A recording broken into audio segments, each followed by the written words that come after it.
So got quite a bit to update you guys on today. We've been making a few changes with our personal finances, but it's not only us here that are making changes with our banking. What about the locals, babe? Some of them that have money, a lot of money in their account, that they get it out, or even 2,000 baht or something like that, because many people that feel so worried about the bank frozen, the account frozen, and also they worry about they're not going to be able to access for the money. I'm going to be taking you to pick up Otis from school in a second. I'm going to go into the detail of our actions as a family. But wasn't there a family that withdrew like 10 million baht and then it all got stolen? Huh? Well, I know this. Yeah, you told me the story. This is where I get my news in Thailand.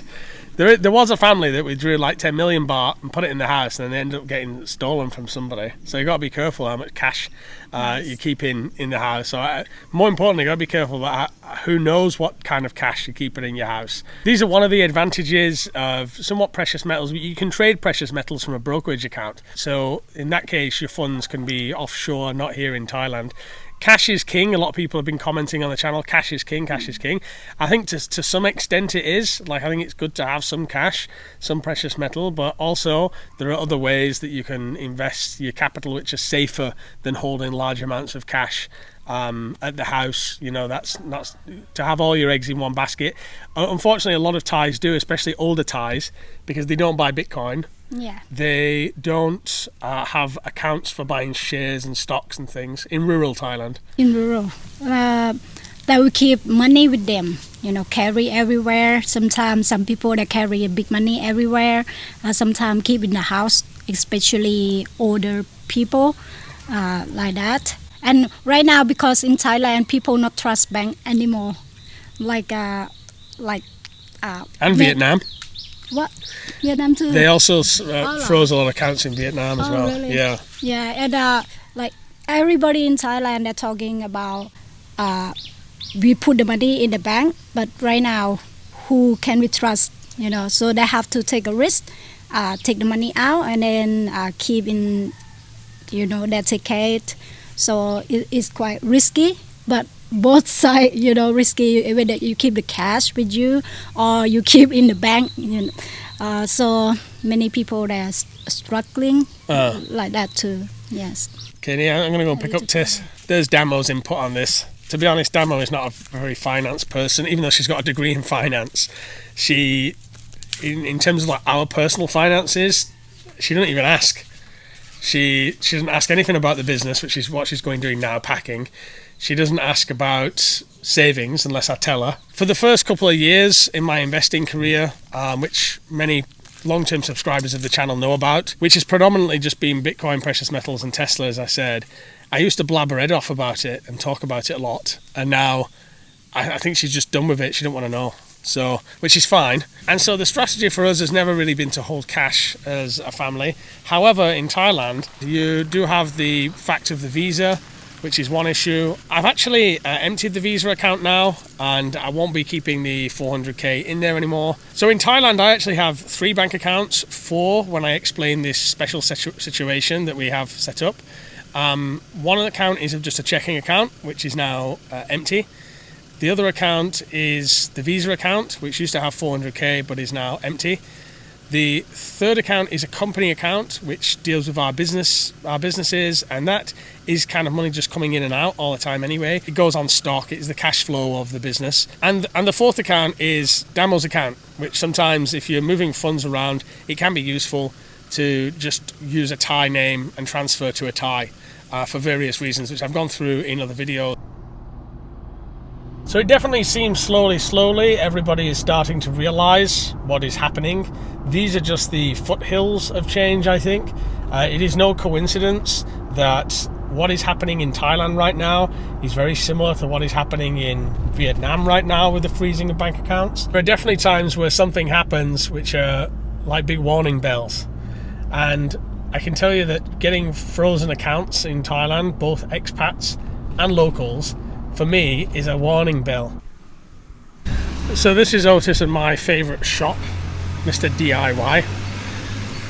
So I should let you know, since my last video, a number of you have reached out here and told me about your individual stories. Particularly one of the interesting stories that I saw is this dude has had his account frozen mid-August, and because he'd opened it on a tourist visa, which seems to be a common issue, that it's the problem is the tourist visa because they don't know who you are, which to me makes me think that they are linking up the banking system, or at least it's KYC, it's know your customer.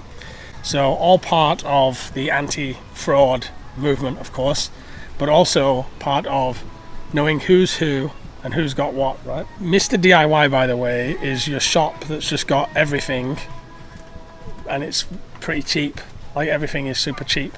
I bring Otis and Hugo here because the toys are just insane. Another common comment that I'm getting a lot from subscribers at the moment is that this banking thing is making them completely rethink their retirement, which, along with what else has happened in this past, let's say, year, issues with tourism, the border issue, the earthquake in Bangkok, I mean, the list goes on, but it's a compounding effect that if things like this happen, it makes them rethink where they want to be when they retire, what they want to do when they retire. Do they want a headache of certain things, and to not be able to safely hold money in an account which cannot be frozen is a problem for some retirees. Already the keeping of those funds in the account is annoying. To compound that with, I'm going to keep the funds in an account and at any time they could be frozen. And what is frozen? Frozen, if you've not been able to get access to them for months and months, it's very close to confiscated. It really gives you an idea of how in control of your money they are. These are just some of the personal feedback that I've had from subscribers, some people that have reached out and told me their stories. You'll find a lot of these stories in my comments on this channel and my other channel, so you'll be able to see for yourself what people are going through, and then you can make an educated decision for yourselves of what you want to do.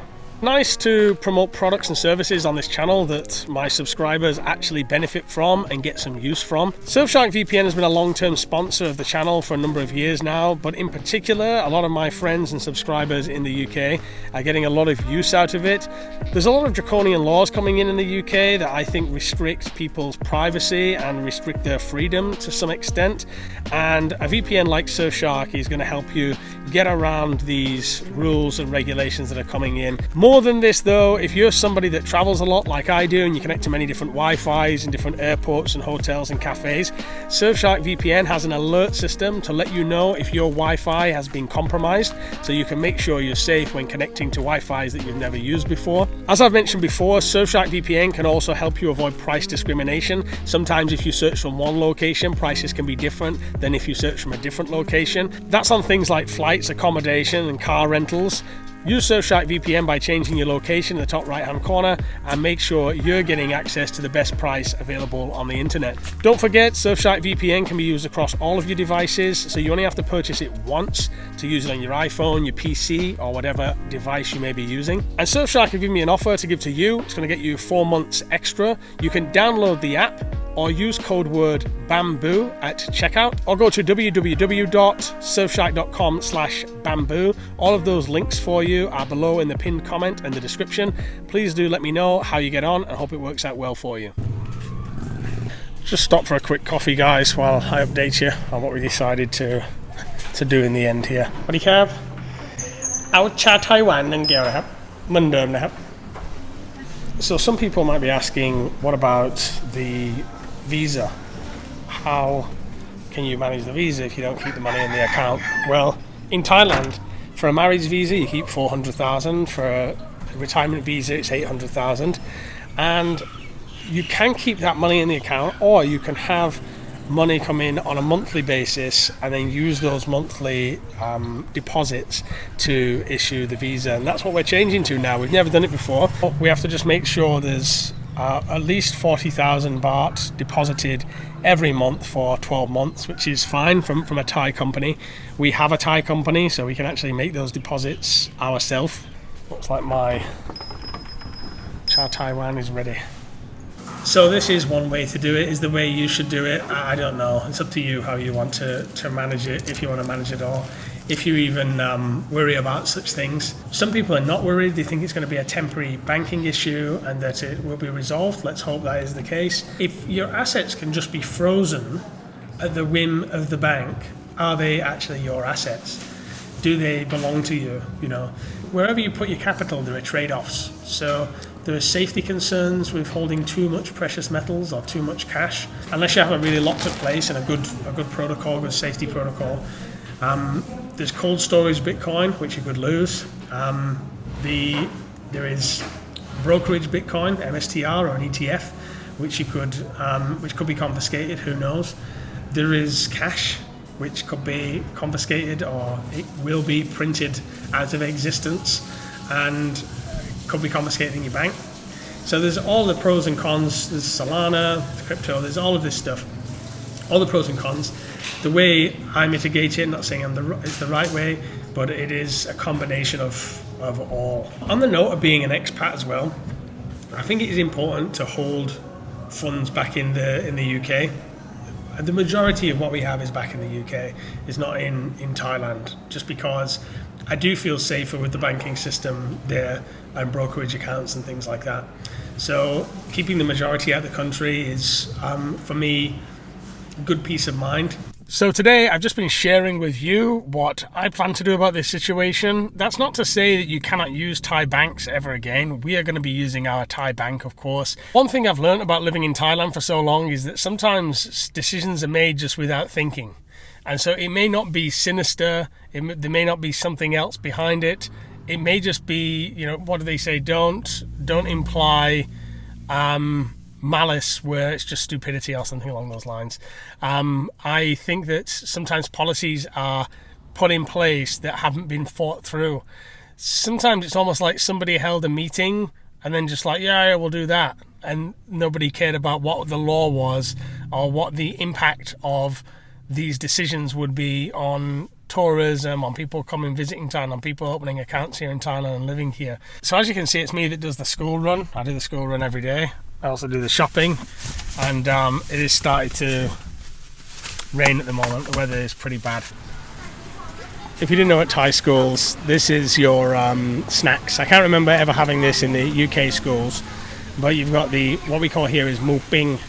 So it's just pork on a stick and chicken on a stick, and then khao niao, which is the sticky rice. So this is something that the kids will have after school, and then they also have a sweet shop over there. One thing about Thai schools, guys, is the amount of junk that they have access to. I don't like it, and Damo gives Otis 20 baht every day to go to school. But if it's me that decides, I end up just giving him 5 baht, because I know if he has 20 baht, it's so cheap, the junk here, the junk food, and it's everywhere, it's in the school as well. So it's so cheap that I worry that he's going to have too much. I do try and regulate him. I teach him about sugar and the problems with sugar, and he is very good at self-regulating, but I really don't want him to have that much junk. And each piece of junk, like a chocolate bar or sweets or something, is 5 baht. And so you can get like 4 pieces with 20 baht. It's just normalized in Thai schools to have all this junk and sugar. It's crazy. Like in the UK you would have that, but it'd be outside in the shop. This is actually in the school. Just an interesting thing you probably never heard about Thai schools unless you live here. So I often bring Otis here after school. Looks like they're building another extension of it. It's like a cafe, and you got a restaurant here. They have live bands on Saturday, Sunday. Very local to us, this, by the way. Just Thai food, Thai menu, decent coffee. And then he just likes to come and play these sliders after school. This tends to be my time away from like screens and work, and it's obviously his time out of school. เอาสเต็กเนื้อไส้กรองกระบาลนะใช่ครับกล่องเดียวนะคะเอา2นะเอา2นะใช่ครับมันมี French fry ด้วยใช่ไหมครับมีค่ะเอา French fry ด้วยนะโอเคค่ะ And we're actually quite lucky to be out here in rural Thailand and have such nice places to go to. I think sometimes when people watch the vlog, they think it's just there's nothing there, just rice fields and whatnot.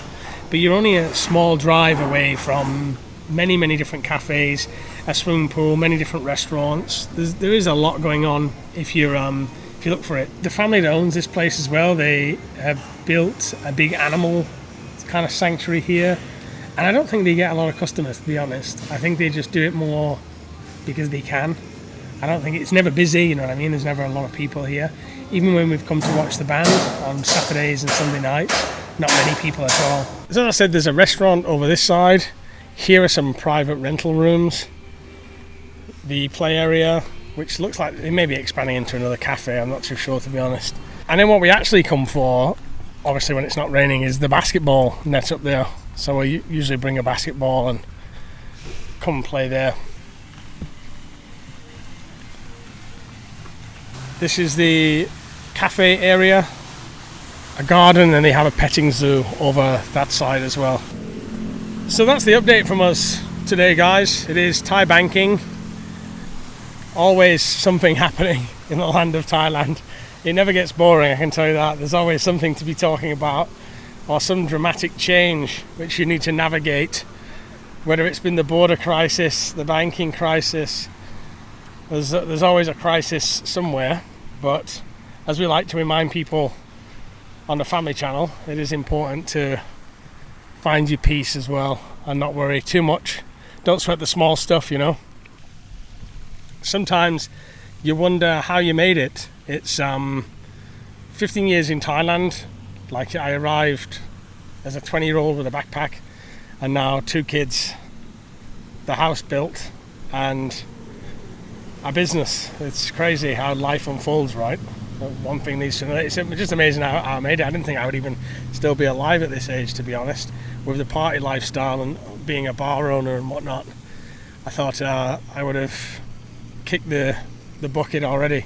But here we are, another day, healthy, happy with the kids, and making the most of life, being grateful for the small things. That's all you can do, I think.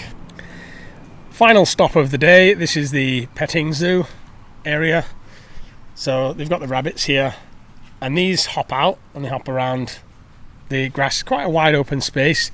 The cages here are quite professional in comparison to some you might see in Thailand. Here are the peacocks, and then the reindeer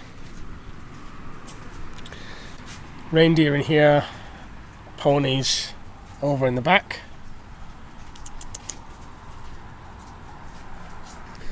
Otis's favourite down here, the tortoise. Quite curious, this reindeer.